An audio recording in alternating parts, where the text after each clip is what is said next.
मैं बार बार कहता हूं, अगर आज को समझना है तो जड़ पे जाइए।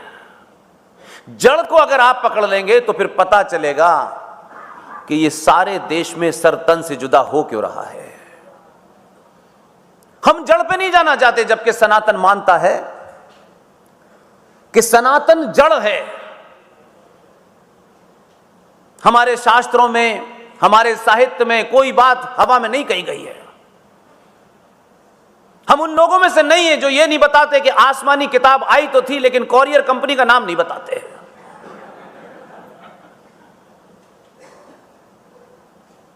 हमसे सनातन पे दुनिया की कोई ताकत बहस ही नहीं कर सकती। अगर आज की पीढ़ी से मैं कहूं कि सनातन क्या है, तो आज की पीढ़ी के सामने सनातन का मतलब है साइंस और कुछ नहीं है।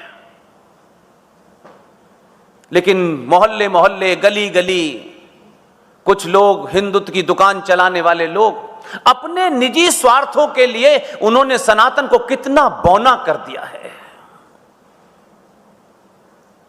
और हम बड़े बड़े लोग बच्चों से कभी ये बात नहीं करेंगे।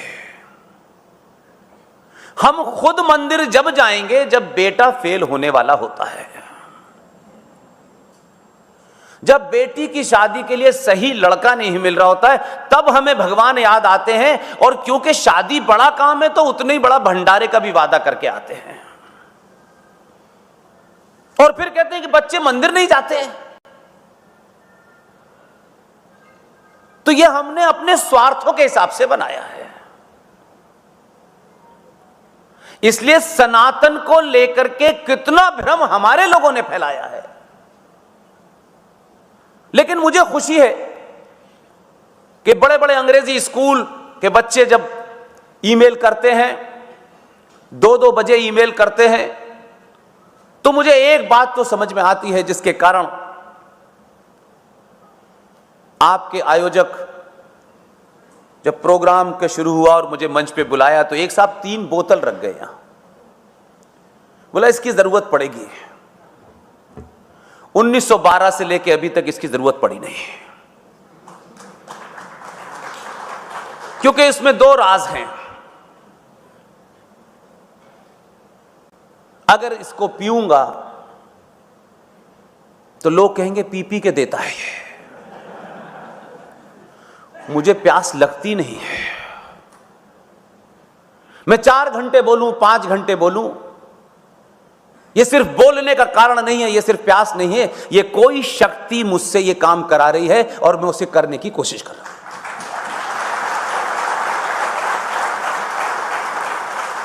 इस कार्य में करने में न भूख लगती है, न प्यास लगती है, न समय का कोई अभाव है, न शरीर का कोई बंधन है। एक बार करके देखिए ईमानदारी से। इसका नशा ऐसा है, उतरता नहीं है। इस नशे को कोई खरीद नहीं सकता। हमने पहले दिन कह दिया था, हम कुछ प्राप्ति के लिए इस रास्ते पर नहीं आए हैं।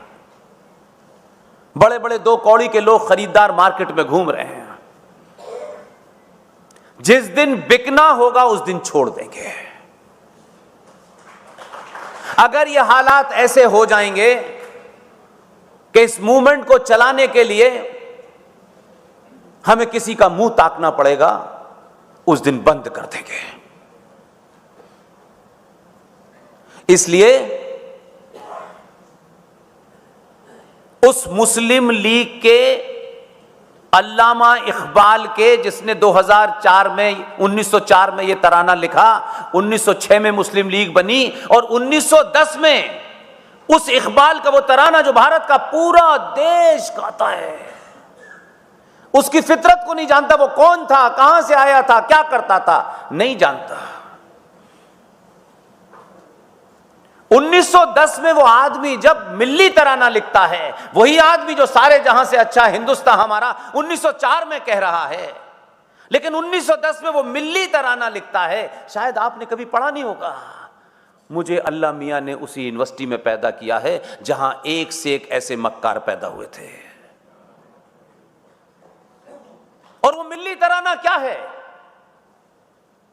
इकबाल क्या लिखता है? चीनो अरब हमारा, मुस्लिम है हम, वतन है सारा जहां हमारा। उसका गाना आज भी गाया जाता है। और 29 दिसंबर 1930 को प्रयागराज में मुस्लिम लीग का अधिवेशन हुआ। उस अधिवेशन में इसी अल्लामा इकबाल की सदारत नेतृत्व में हुआ, जिसमें इकबाल ने कहा कि हमारे वेस्टर्न बॉर्डर पे जितने भी इलाकों में मुसलमान बहुमत में हैं, उन्हें अलग कर देना चाहिए। ये 1930 की घटना है, लेकिन देश के नेता तो अपनी दुकानदारी में बिजी थे। और 1930 में वो ये कहता है, और 23 मार्च 1940 को लाहौर में मुस्लिम लीग की मीटिंग में ये रेजोल्यूशन पास हुआ कि हमें पाकिस्तान चाहिए। 23 मार्च 1940। जब इस घटना को समझ पाएंगे तब इन 46 की 6 घटनाओं को समझ पाएंगे। और रेजोल्यूशन पास करने के बाद जिन्ना का बयान है, सब डॉक्यूमेंटेड है।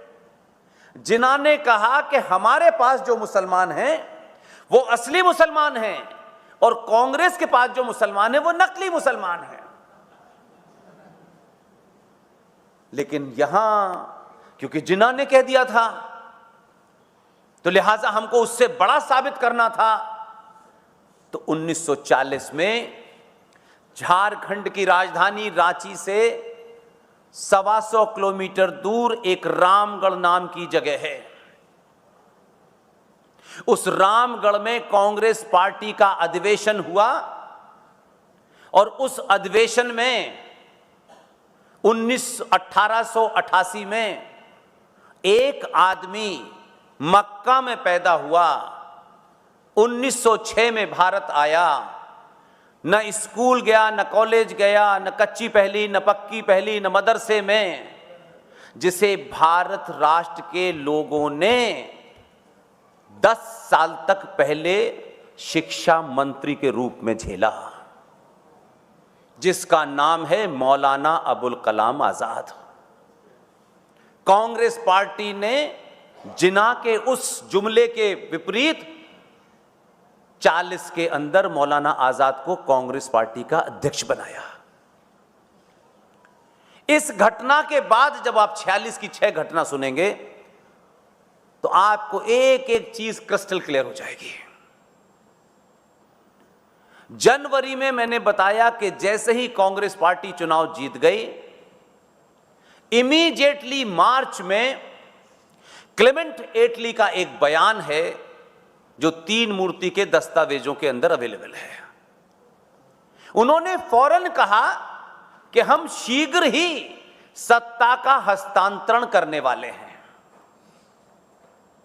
और उनके इस कहने के बाद ही वो ये बात मार्च में कह रहे हैं। जैसे ही वहां से ये स्टेटमेंट आता है, इमीडिएटली कांग्रेस पार्टी कांग्रेस के नए अध्यक्ष के चुनाव की घोषणा करती है 20 अप्रैल को। और ताज्जुब यह है कि जब चुनाव की घोषणा करती है तो कांग्रेस पार्टी में कैसे महान लोग रहे होंगे, शायद उनके हम नाम नहीं जानते हैं। और उस कांग्रेस पार्टी और इस कांग्रेस पार्टी I.in.D. फलाना डॉट जो चल रहा है, इस ये नहीं थी। उस कांग्रेस में भी ऐसे लोग थे कि आपको ताज्जुब होगा कि जब नए अध्यक्ष के चुनाव के लिए 20 अप्रैल को जब घोषणा हुई तो कांग्रेस पार्टी ने फूल वाले चचा को अपना कैंडिडेट ही नहीं बनाया। हमें यह नहीं बताया गया आज तक, वो कैंडिडेट ही नहीं थे। लेकिन यहां सिर्फ जिक्र जब आता है तो गुजरात के लोगों से शिकायत थी मेरी 20 साल पहले, अब नहीं है। अब नहीं। मैं तो सार्वजनिक मंचों से कहता हूं कि गुजराती दुनिया के पहले बिजनेसमैन हैं कि अगर इन्हें पता चल जाए कि पिछला सौदा गलत हुआ था तो उसको फौरन सुधार लेते हैं।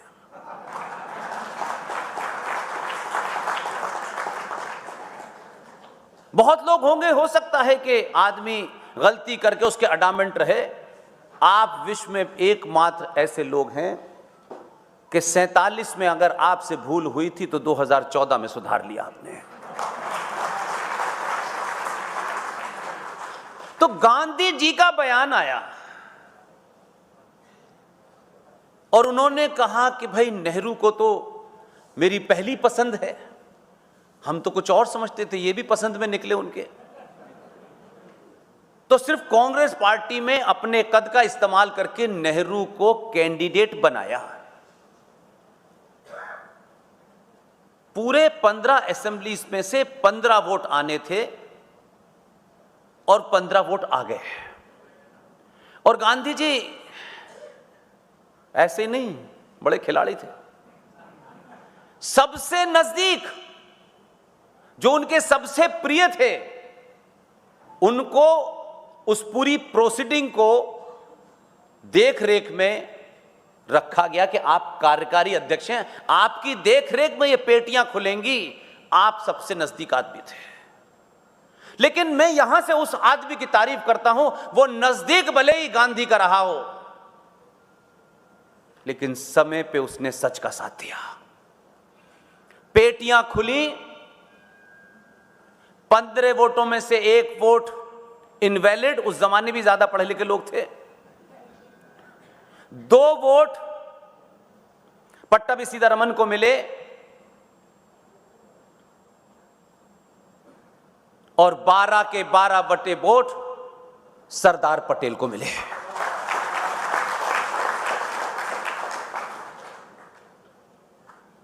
अब सरदार पटेल को मिले। अब यहां से कहानी समझ में आएगी आपको कि वो जो मैंने कहा कि क्लेमेंट एटली का मैसेज किसके पास आया था, है तो सार्वजनिक कि हम जल्दी सत्ता का हस्तांतरण करने वाले हैं, तो यकायक जल्दी जल्दी अध्यक्ष बदलो, अपने इसको बैठाओ।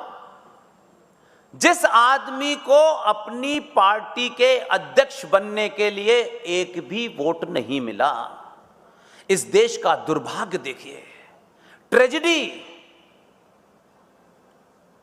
उन्होंने कहा ये तो मेरी हार है। और जहां सीधे हाथ पे वो बैठे थे, बीच में जिनकी देखरेख में एक कार्य हो रहा था, वो गांधी के सबसे नजदीक थे। उनका नाम है आचार्य जेबी कृपलानी। आचार्य जेबी कृपलानी को पर्ची पकड़ाते हैं सरदार पटेल को देने के लिए। और ये मैं नहीं लिख रहा, जेबी कृपलानी जीते जी एक ऐसा काम कर गए हैं कि हम जैसे लोगों को ताकत दे गए हैं। उन्होंने जो किताब लिखी, उस किताब का नाम है Gandhi his life and thoughts. वो किताब पब्लिकेशन डिवीजन ऑफ इंडिया ने छापी, लेकिन हो चाहने वाले ऐसे थे पूरे देश से किताब ही गायब कर दी। किताब गायब करके उनको लगा कि अब तो कुछ पता चलेगा नहीं।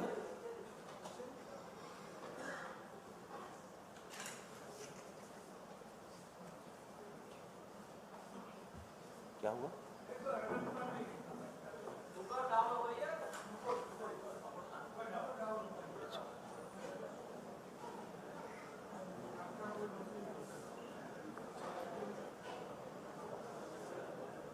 Can I talk?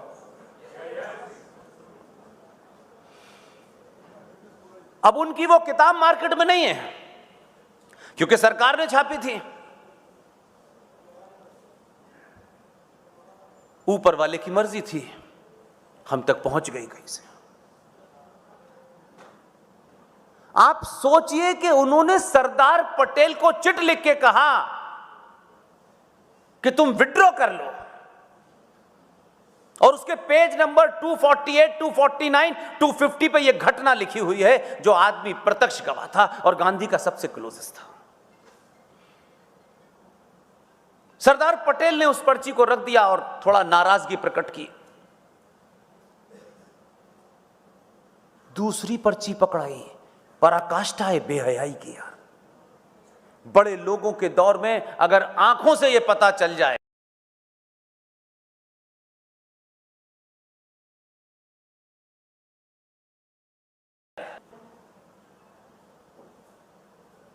कि ईवीएम हैक हो गई, ईवीएम तो भारत की आजादी की जड़ में ही हैक हो गई थी, खुल्लम खुल्ला हुई थी।